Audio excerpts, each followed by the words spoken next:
Good day everyone, sir. Our group are here to share our constructive critic to two compelling films, the Pagkita and Damgo sa Pagbago.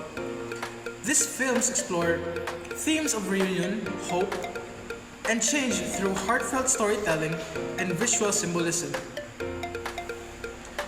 Each of us focused on a specific element from one of both films, and will be rating and reflecting on what resonated and what could be refined. So now, let's begin. So for story structure, the storyline was beautifully layered. Dividing it into 4 acts gave the film a clear emotional journey. Jay's effort to reunite with his old friends, only to imagine the whole gathering. That twist was heartbreaking, and the use of literary devices like foreshadowing, flashbacks, and irony really strengthened the narrative. However, I think some transitions between flashbacks and present scenes could be clearer. Maybe a shift in tone, color grading, or sound cue could help the audience navigate to time jumps more smoothly. So I rate this 8.5 out of 10. Strong storytelling but slight visual or auditory transitions would enhance clarity. The characters felt real and complex. Jay's portrayal was especially moving. You could really feel his loneliness and hope. The friends, despite having limited screen time, each has distinct struggles that reflected Filipino realities: overwork, resentment, and emotional silence. I appreciated the depth, but some moments could have benefited from longer pauses, giving space for emotions to settle. For example, Cedric's anger or Ren's silence could have been even more powerful with a slower pace. I'll give it 8 over 10. Great character depth, just give them a bit more breathing room next time.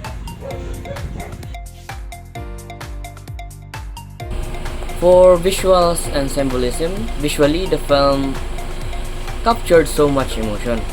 The Cebu setting, especially in the Good Shepherd, it was not only beautiful but symbolic.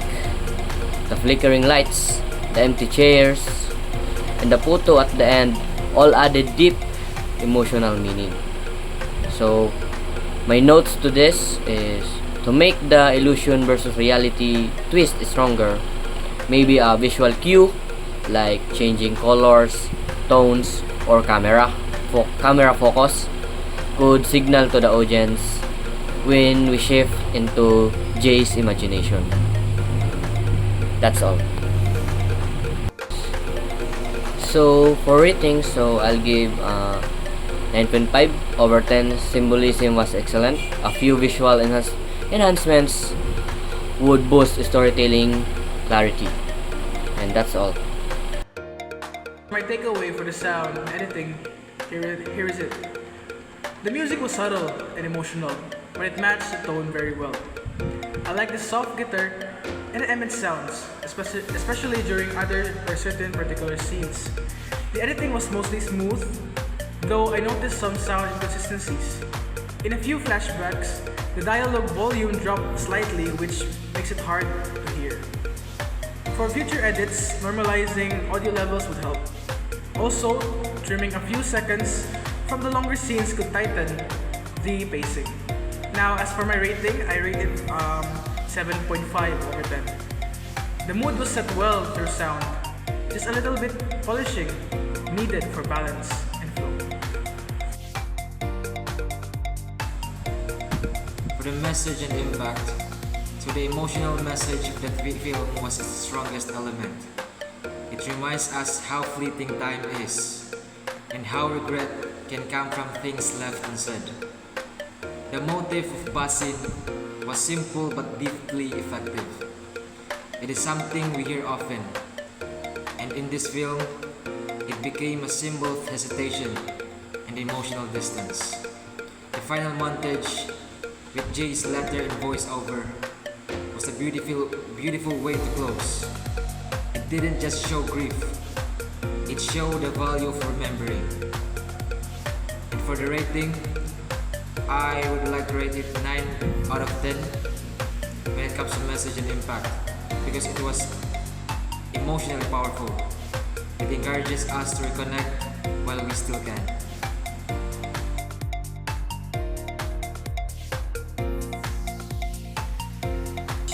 The plot was powerful and emotional. Roger's story reflects the reality of many provincial youth who chase dreams in the city. The twist of time rewinding was a strong narrative device, almost like a second chance from the universe, and it showed that even when we fail, we can still choose differently. However, the pacing could be tightened in the middle. Some scenes like drinking and gambling montages felt a bit strong and long. A shorter sequence might maintain momentum while still delivering the emotional weight. So I rate this 8.5 out of 10, an inspiring story of redemption. A little trimming the middle could keep the audience more engaged.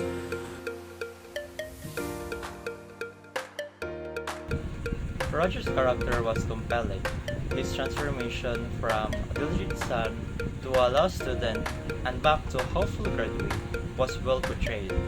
Franz, Gian, and even the classmates had emotional depth that felt believable. The scene between Gian and Roger on the phone was especially powerful. That said, a bit more range of emotion in the earlier part of Roger's breakdown would have made his spiral more gradual and relatable. Some transitions felt sudden. Overall, I rate it 8 over 10. Great acting with emotional delivery, slight pacing and emotional shifts can enhance realism. The cinematography captured both warmth of the province and the coldness of the city life effectively. The rewind scene was one of the most visually striking moments, very dreamlike and symbolic. The use of lightning during the emotional scenes, like the rooftop moment, was also commendable. And for my ratings, I'll give them 8.5 over 10. Strong symbolic visuals, a bit refinement in scene transitions would elevate the aesthetic. So here I am again sharing my takeaway for the sound and editing for the second film. So the music did a great job setting the mood. Quiet and emotional during dramatic scenes, but lively during the party scenes. The ambient sound in the province versus the city sounds created a great contrast. The rewind effect was also especially well edited. But one minor issue was a few lines during the emotional conversations were a bit hard to hear. It might help to adjust the volume levels or re-record the voiceovers if possible. Now as for my rating, 7.5 over 10. The audio was good in setting the mood, but it just minor sound balancing to improve clarity. For the message and impact, so the core message of this film is clear. We always have a choice, even after making mistakes. Roger's journey is both a cautionary tale and a hopeful one.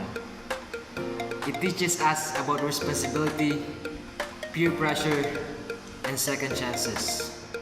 Lessons that deeply resonate with Filipino youth today. And the ending was satisfying. Watching Roger